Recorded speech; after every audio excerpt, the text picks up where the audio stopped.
Good evening. Tonight we go after the story of a blonde film star who resents being called England's answer to Marilyn Monroe. You see her behind me. She's Diana Dors. If you're curious to know what kind of girl becomes an international glamour queen, what kind of concessions and compromises she must make. And now to our story. Diana Dors is one of England's leading film stars. A bosomy, blonde bundle with a flair for publicity that is extraordinary even by American standards. The daughter of a railway clerk, or clerk, Miss Dors, like so many Hollywood actresses, has wanted to be a star since she was a child, and her success as a blonde bombshell in films has been meteoric thanks in large part to her ready wit and her ability to carry off such publicity stunts as sailing down Venice's Grand Canal in a gondola while clad in a mink bikini. Diana, first of all, let me ask you this. Americans, I believe, traditionally think of the British as being emotionally cool, undemonstrative people. And then along comes Diana Dors, platinum blonde, clad in low-cut gowns, except tonight, sometimes, I think you'll agree, brassy, issuing colorful statements to the press. How do you account for such a rare British phenomenon as Diana Dors? Well, Mike, I don't really consider myself a phenomenon at all, and if you or anybody else went to England, I'm sure you would find just as many other glamorous, colorful people as myself. Wait. Diana, truth to tell, when we think about Hollywood stars, we think possibly of Marilyn Monroe, Jane Mansfield, that kind of person. You go to Italy and it's Sophia Loren or Gina Lollobrigida and so forth. England, Vivian Leigh, Deborah Carr, Wendy Hiller. It's a different type of person. You seem to be, in a sense, in a class by yourself for an Englishwoman. Yes, I suppose I am, Mike. Yes, when you put it like that. Of course, there are a great many very glamorous, undiscovered British girls, you know, who are just waiting for the chance to show themselves in the way that I've been lucky enough to. I'm certain of that. But how do you account?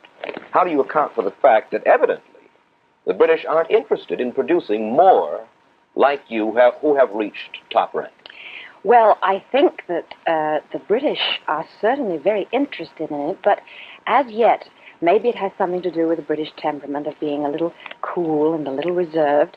They don't quite know how to go about this and bring this kind of personality out. And if it suddenly happens, as in my case, and I don't know how it did, I don't think they really know what to do with it. Well, perhaps you yourself once hinted at what I'm driving at. As a matter of fact, you've said it in a sense right now.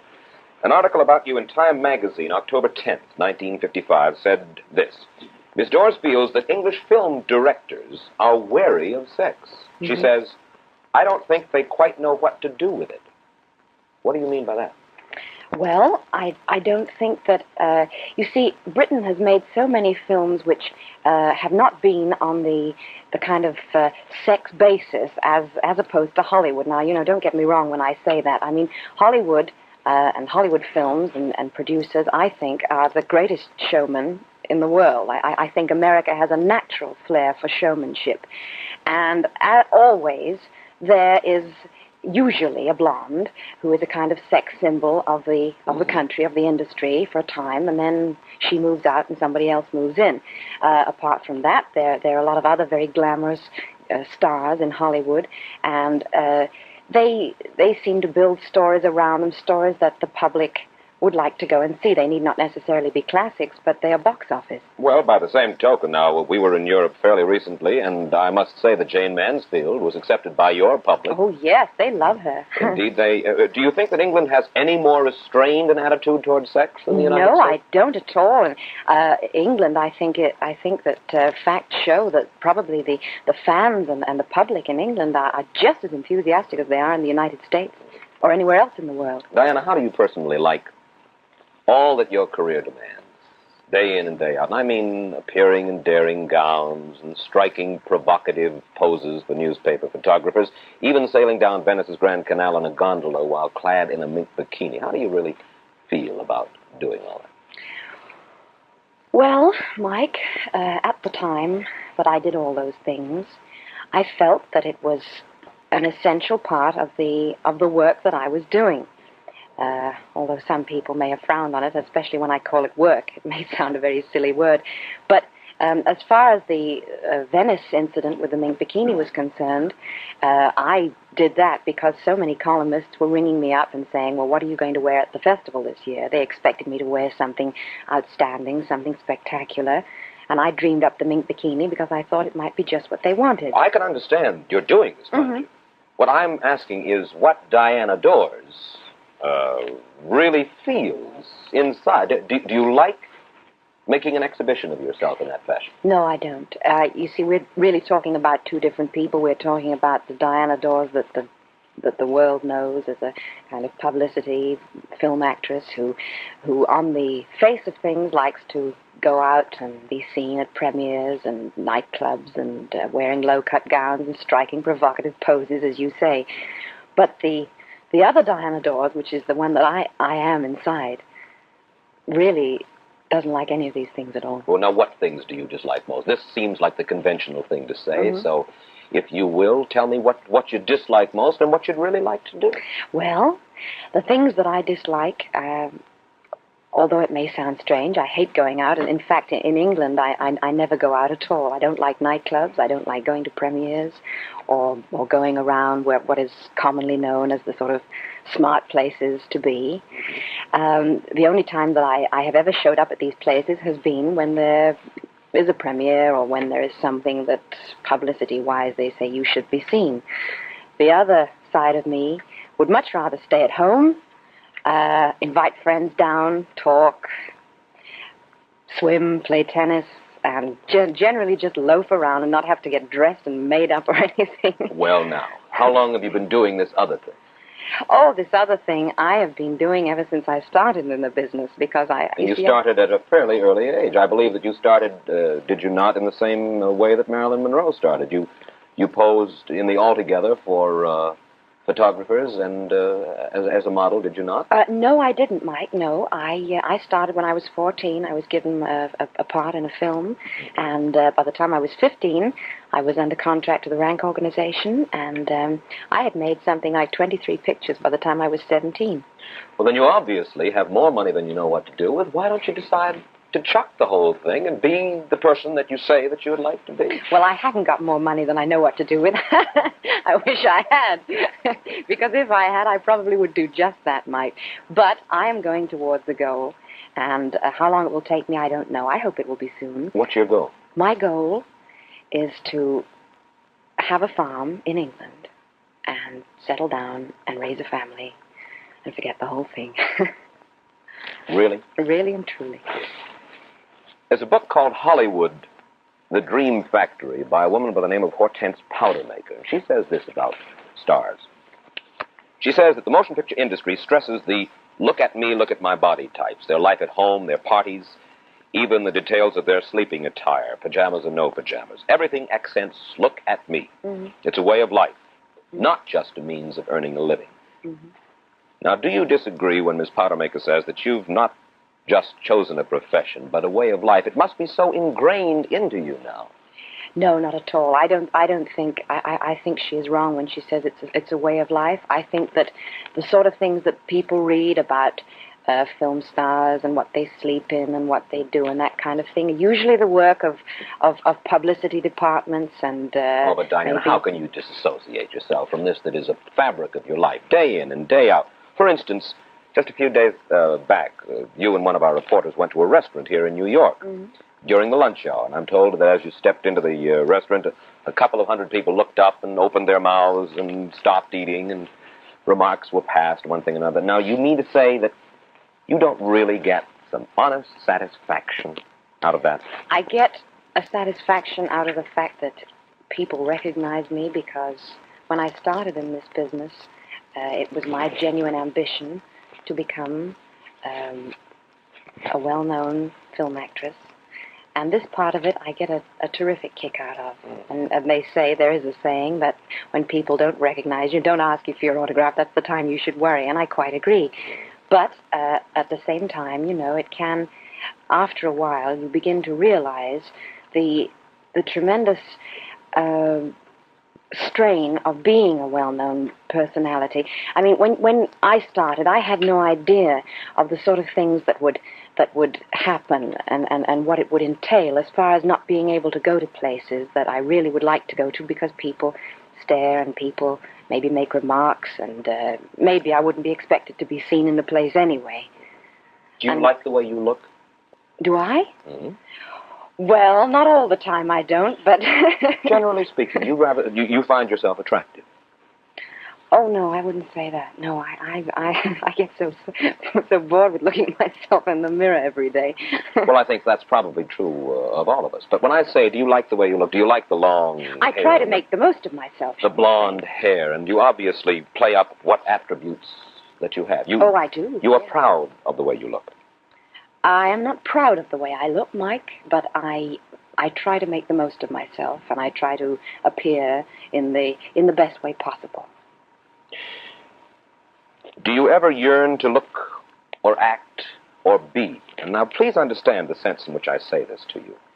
More what is commonly known as a lady. Do you ever have a yearning to cut your hair and be and wear tailored things and be a little tweedier? No, I don't want to be tweedier at all. But I don't think that being a lady has anything to do with cutting one's hair. I have my hair long purely and solely because it suits me, and if it was short, it would look terrible. And in my wardrobe, if you ever cared to look, you'd find an awful lot of tailored things. Do you think that the average, ordinary-looking woman watching this program tonight has any real reason to envy you your appearance? Oh, well, that's a very difficult question. You know, I find some people do, and a lot of people just loathe the way I look and everything I represent. Why do you think the average man or woman is so fascinated by people like yourself, fascinated by your clothes, with what you say, with stunts like wearing the mink bikini? Well, what is it that makes this so interesting to so many of us? Well, I don't know. I think maybe it's because I am representing a larger-than-life kind of character, one that is completely detached from the everyday, normal kind of life that most people lead. And maybe some people have a secret yearning to do the things that I do and wear the kind of clothes I wear. Maybe it's a kind of dream. I don't know. Is it possible that a good many of us are so bored with our own lives that we crave the vicarious excitement of reading and hearing about the hijinks of people like yourself? I don't know. There are probably a lot of people who say they couldn't care less anyway. But I do know that people in films, the word film star and glamorous blonde and that kind of thing fascinates a lot of people. And I think in many people there is a hidden desire to be famous and to be glamorous and to do all the things that they've only ever dreamed about. Well, this obviously was the case with you. Mm-hmm. Yes, I was very young. In fact, all my life, it was a childhood dream of mine to become a film star. Now that you're a film star, is it all that it's cracked up to be? No. All right, tell us why. But really tell us. All right, well, when I first began, I had dreams of being a glamorous film star, like the film stars that I had seen on the screen and I had read about. And I thought, what a wonderful life it must be. You don't work hard, you lie around in satins and silks all day, and you have everybody sort of fawning over you. But when you have been in the business for a certain length of time, you first of all come to realize that nobody gets there in the first place without a lot of hard work, disappointments, and heartbreaks. Compromises? Yes. Compromises with your own honesty? Yes. Have you done things, frankly, over the past, let's say, 10 years, of which you're ashamed in order to achieve this success that you now have? I'm not asking for any true confessions. No. I'm not ashamed of anything I've done. Oh, no, far from it. I think that my publicity, although some of it has been colorful and some of it, as in the case of this Hollywood swimming pool incident, which I'm sure everybody knows about by now, was certainly unwanted and I could have done without. But I'm not ashamed of anything I've done. I would hate to be ashamed of anything. I would hate to look back on my life and say, oh, if I only had it over again, I would be different and I would do this differently. But I interrupted you. You were saying that there are many things, or certain things, that just make it not worth the candle. Not all that it's cracked up. Of course, everything in life has a price. I mean, there have been times when I have been very unhappy, and people have said to me, well, that is the price you pay for your swimming pool and your Cadillac and all the good things of life that you have. Oh, your unhappiness. What specifically? What kinds of unhappiness? Oh, I don't... Well, when I say unhappiness, I mean, personal problems and worries about the future and about security and growing old and all the little things that people worry about. Does growing old really concern you? No, it doesn't. No, I don't mind it very much. I can't really imagine myself old. Maybe that's why. Mm-hmm. When I say growing old, I mean becoming less attractive, losing your figure a little bit, and getting wrinkles. Well, in many ways, I think one day when it finally happens, I'm going to rather enjoy that, because then I won't have to bother how I look anymore. I would imagine there'd be a tremendous amount of tension. It is, because all the time, you're on show, you have to be absolutely impeccably dressed and not a hair out of place. We've been reading scores of newspaper clippings about you that date back several years, and a hint of disillusion appeared back in November of '56. In an interview with syndicated columnist Joe Hyams, speaking of your 5-month stay in Hollywood, you said, "I just don't know what it is about Hollywood that's so upsetting. They speak English there, but it's like being in a foreign country." What do you mean by that?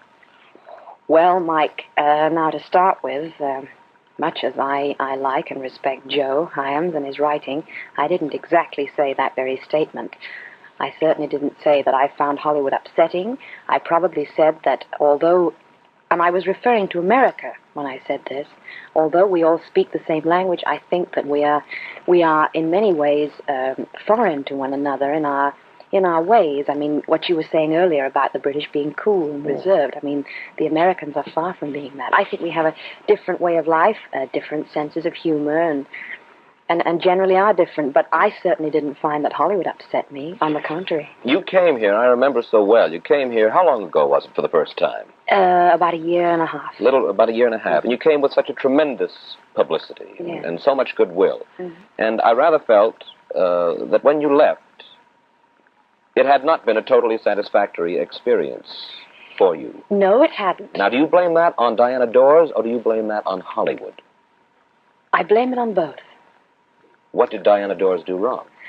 Well, I don't know whether I did anything wrong, but I suppose coming here with this terrific blaze of publicity and being the kind of sex symbol blonde, I, as not in the case of Hollywood, but everywhere in the world, set myself up in a position to be knocked down like a skittle.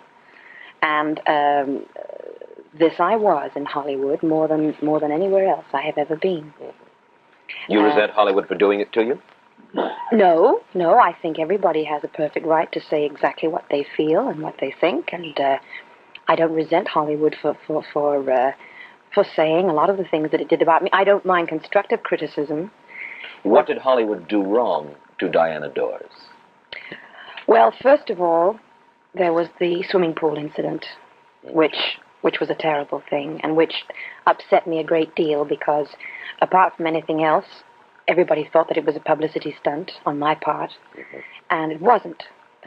And I thought that the way the photographer who actually pushed us all in behaved was very bad, considering he was in our house accepting our hospitality. I believe that's in litigation right now, so it's probably just as well not to talk about it. Oh. But aside from that? Aside from that? Didn't you, in a sense, ask for what you got? No, I don't think so. No. Why do you resent being called England's answer to Marilyn Monroe? Last year, Luella Parsons quoted you as saying, "I wish I could be called something other than England's Marilyn Monroe." What's wrong with being England's Marilyn Monroe? Well, to start with, I think that there is only one Marilyn Monroe. There could never be any other. And therefore, I don't want to sort of be a carbon copy of Marilyn. I want to be England's Diana Dors. Which I am at home. Perfectly understandable.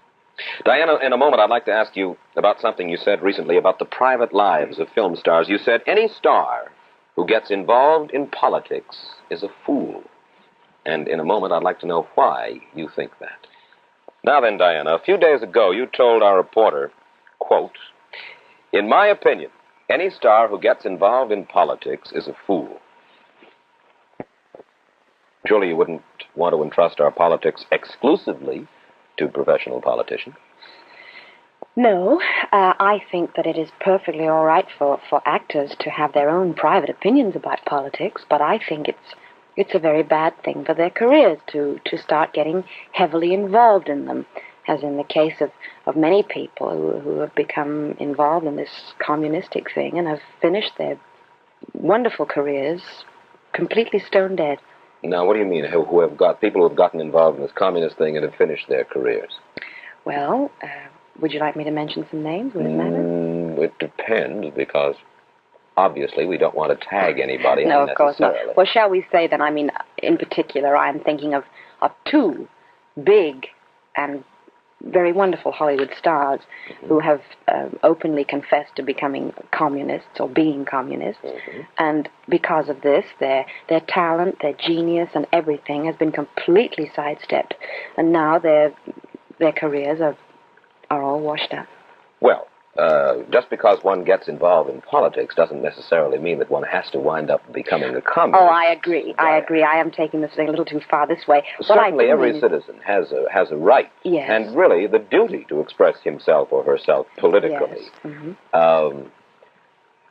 Again, we come to what seems to be, if I may go on for just an instant, the unhappy story of Diana Dors, who has devoted herself so exclusively to her career that she has left a certain part of her life fallow. And what you're suggesting is that in the effort for career, you forget about everything else, or not everything else, but you forget about the fairly important other things that make a human being? No, I don't think you forget them. But I think if you're thinking about the public and the effect that you're having on the public, you should be a little careful before you start saying things openly. Well, because you mean to say that you would disaffect a part of your public if you were to announce that you were either on the side of the Labour Party or you were on the side of the Conservative Party in England? I think so. I think if I suddenly announced that I was Conservative, I would probably lose thousands and thousands of Labour fans, because people are funny. I find politics brings out the worst in people more than anything else. For some strange reason. I don't know why. I'm not terribly interested in politics anyway. Really? No. Have you ever voted in a British election? No, I haven't. I've only been old enough to vote once, which was, I think, well, the last general election.